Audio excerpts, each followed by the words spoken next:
My soulmate showers with the same soap I ate. As a child, if I did something bad, my mom deemed that soap to be my fate. So last night, a little later than 8, he climbed into bed, feeling fresh, clean, and ready to rest his sweet head. I couldn't help but feel his presence in the back of my throat, that same feeling when water gets up your nose, except it wasn't water.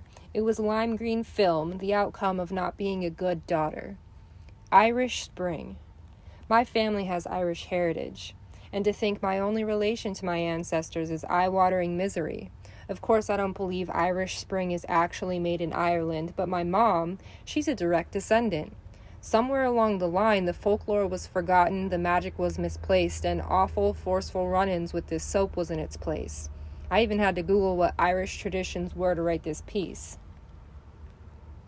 Eye-watering misery, a summary of what my mom has brought me. I know she loved me in like a parent way, but I don't think she ever really liked me. I think she felt my presence in the back of her throat, like I was a sinking of her own childhood boat. Like I was a choking of her innocence and wonder. It went out the window when a newborn wanted her. She planned me, in fact tried for years, yet every time she got it wrong, she punished herself, begging and pleading and eventually choking to tears. She claimed she wanted me and my brother both, although I feel like I was the rough draft and my brother was the bestseller.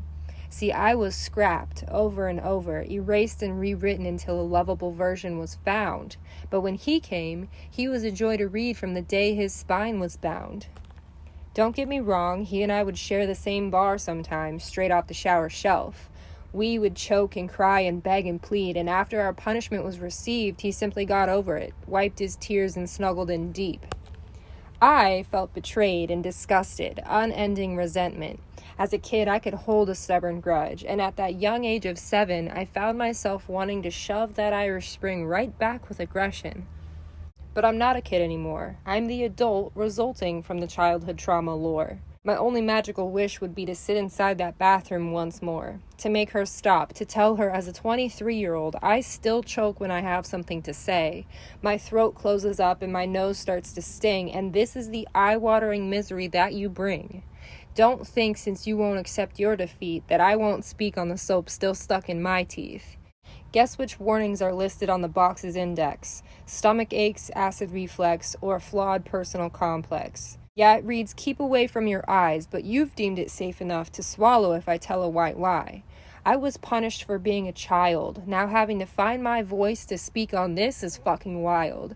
Navigating the land of your heart comes with no trials, no maps, no direction, just one very confusing intersection between your own delusion and the shit you threw at me in profusion.